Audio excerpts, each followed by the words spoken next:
Hey guys, Mike here again.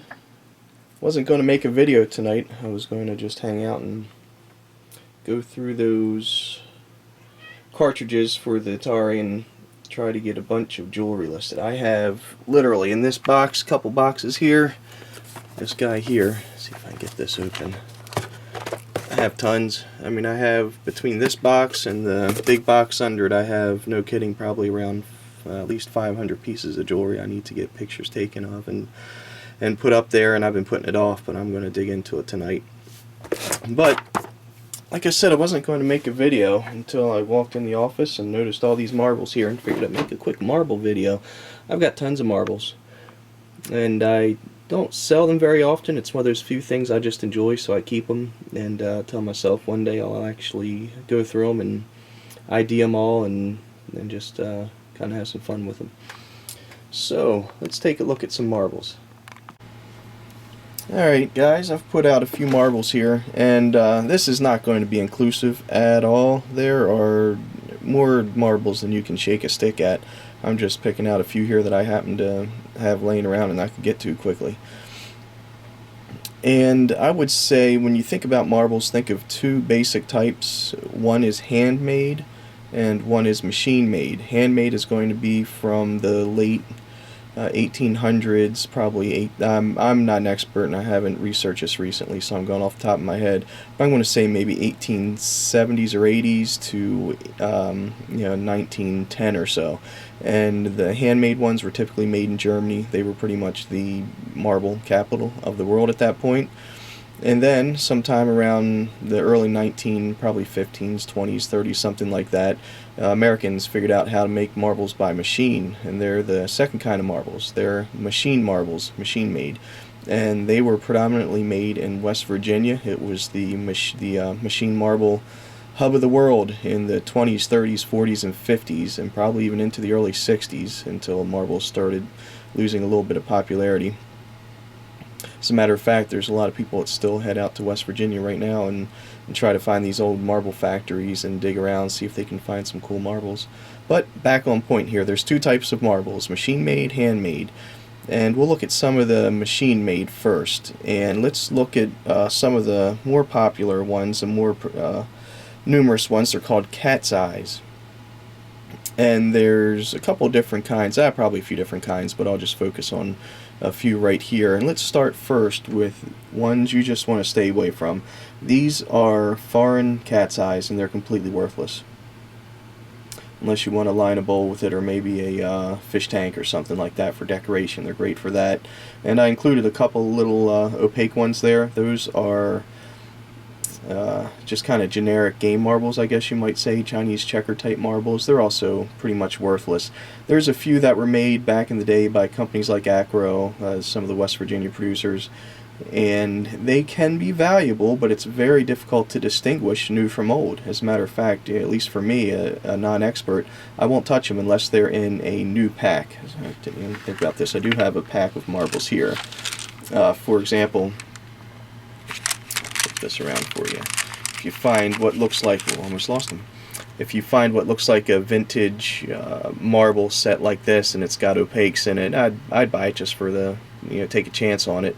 But overall, stay away from those guys. They're going to be worthless. Now let's move on to a couple Catseyes that will be worth a little bit of money. These are cool. They're called bananas, and I believe they were. You'll find if you watch my stuff, I'm horrible at pronouncing things. I believe these were made by a company pronounced Peltier marbles, and these are called bananas, and as you can see, they look like little bananas in there, and they're worth money. Not a whole lot, a couple bucks a piece, but this video is just about what marbles are collectible and which aren't. These are collectible. They're marble or cat's eye bananas, so pick them up if you can find them. And another kind of cat's eye, and these are just typically called American Catseyes, and these are really cool. And as a matter of fact, these are actually kind of special Catseyes. This is funny trying to pick these up with the camera in view, but I don't know if you can see, but they are multicolored. The fans have different colors, and that's pretty rare. So these are actually really cool. Typically you'll find ones that are all one color. Actually, no, all these are multicolors except for this giant one. That's an American cat's eye, and they're really cool. They have the really big cat's eye in the middle, unlike the foreign ones.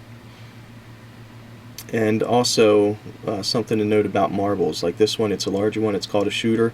You want to find marbles that are really big or really small are typically worth the most money because it adds to the rarity of them. So, there you have the basic cat's eyes. And then, let's just move around, look at some others here. These are called all reds, which is kind of funny because they're not all red. But for some reason, that's what they call them. And I guess it's because most of them do have red on them, so I guess all of them have a patch of red somewhere, so that's why they call them all reds. You'll see these all over the place. They might be worth $1 or so a piece, something like that. You know, you'll lot them up, find them in lots. Let's see, what else do we have here. This is a nice one. This is probably a, I don't know, $40, $50 marble. This is made by a company called Christiansen Agate, I believe. And it's marked by very sharp lines and a lot of flames, and people love these things. So if you can pick up something that looks like that in many different colors, snatch it up. What else do we have? And these are old marbles. These are called Beningtons, and they are clay marbles, fired clay, and they're pretty cool. You see them around pretty often, and they're worth money as well. You want to grab those. I think I'm running out of time here on my camera, so I'll try to speed up. This one's neat. This one is a master marble, and the way you can kind of tell the master marbles is they actually look sort of like a helmet. The opening there, and they're typically worth a good bit of money, of course, depending on condition and the color variety. This one's probably worth $10 or so, something like that. These guys here are China's, and they're clay as well, hand painted in China, and they're very old, and they're pretty collectible. They're probably, the little tiny ones there are probably worth, I don't know, maybe $10 a piece. The larger one, same thing, probably 10 or $15. They're pretty cool. What else do we have? And these you'll see all over the place. People love these guys. These are called cork screws, made by a company called Akro in the 30s, 40s, 50s in West Virginia. And as the name suggests, they kind of look like corkscrews. They have one single band that kind of corkscrews around the whole thing. And one thing to look for with the corkscrews is ones that have between the orange, or I shouldn't say orange, between whatever colored band it is and the opaque base, there will be a clear. So it'll be orange or whatever color, clear, then the opaque, and those are called Popeyes, and those command typically anywhere from $25 to $60 a piece. So you want to keep an eye out for those. I might have some somewhere, but I'm not sure. These guys here, I have no idea who made them. They kind of look a little bit like corkscrews, but they're not. But the reason I got these out is they are an interesting color. They are considered, I believe, what's called aventurine or something like that. But anyway, it basically means a green sparkle.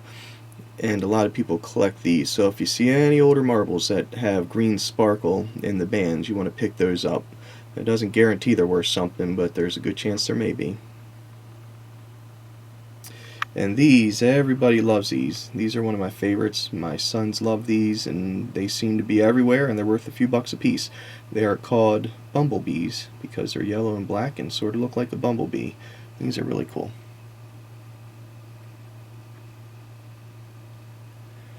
Let's see, do we have anything else here? Sorry, I'm kind of rambling as well. I'm a horrible public speaker, and, well, heck, I guess you get what you pay for, huh? These here are patches. I believe they're made by a company called Vitro, and you can see they have a white patch on one side with a clear on the other. They're really pretty cool. And one thing you'll notice, and unfortunately, oh man, I should have one somewhere, but I won't look for it. Vitro's, the really good ones, actually have a strong V because of the way they were machined. This one kind of has it. So if you find a Vitro with a really strong V, they're worth a good bit of money. The stronger the V, the better. As you can see, just another little patch here. This one's neat. It's got a little bit of a tint to it, a reddish, pinkish tint. Oh, we're back to the worthless cat's eyes. Stay away from them. And we already covered the bananas. I guess that's about it. Let's get to the handmade ones.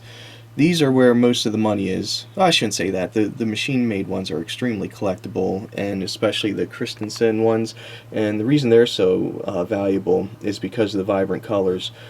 The story has it that they were a small shop, number one, so they're fairly rare. And they got their glass from a custom glass shop down the road, apparently, that had really, really bright colors, and it sort of set them apart. And they're without a doubt my favorite manufacturer. I mean, I like some other ones like the Bumble Bees and such, but when it comes down to it, these have the brightest colors, and I just love them. And so do a lot of people. That's why they're worth a lot of money. And I forgot why I went down that tangent, but we'll come back here and look at the handmaids. And you can tell the handmaids, see if I can pick one up here. Well, you can see it right there on this guy. See the end there, how it's not exactly flat there? That little nub there is called a pontil. And on the handmade ones, they, well, as the name implies, they made them by hand. And when they broke them off the glass, they actually had to sand down and smooth off each end of the little marble that they had made. And those are called pontils. So you'll see those. Yep, you see right there. And it's typically why isn't this focusing? There we go. It's typically a little dull area and not completely smooth. That end's pretty smooth. Oh, you can see that really well there. And these are standard banded handmaids from Germany, probably 1890s, give or take. This one's called a Joseph coat. And this little guy here is pretty cool because he's little, so he's worth a little more. He might be worth maybe 30, 40, 50 bucks. And all these are, you know, it just depends on the condition. The one thing you don't want to find is one that's too perfect, because if they're polished, it really kind of destroys the value. So you can expect to see a little flea bite here and there, but overall they should be in good shape. So these guys are probably the number one thing you want to look for. They're handmade German marbles from the 1880s, 90s, and that area. Oh, and also I want to mention, if you find one of these with gold sparkle in it, they're called Lutz, and they stand out. A lot of people collect those. They're very rare. So if you can find a banded Lutz, you want to grab one of those. And I actually did forget one other kind of marble, which is a little bit collectible, and that's this guy right here. It's actually agate stone, and people go after these as well. So there it is, a kind of long, rambling look at a few marbles you want to keep an eye out for. And you know, if you can get a jar of marbles cheap, I just go for it anyway. And if nothing else, you'll get yourself an education and a lot of entertainment. Well, if you have no life like me, I guess. But yeah, if nothing else, take away from this video, stay away from these. You'll see these at in jars at auctions all the time, and they are completely worthless. And half the auctioneers I see try to pass these off as vintage. So, with that, I'm done. You guys have a great night, day, morning, wherever you happen to be right now. Please subscribe, rate, leave a comment. Take care.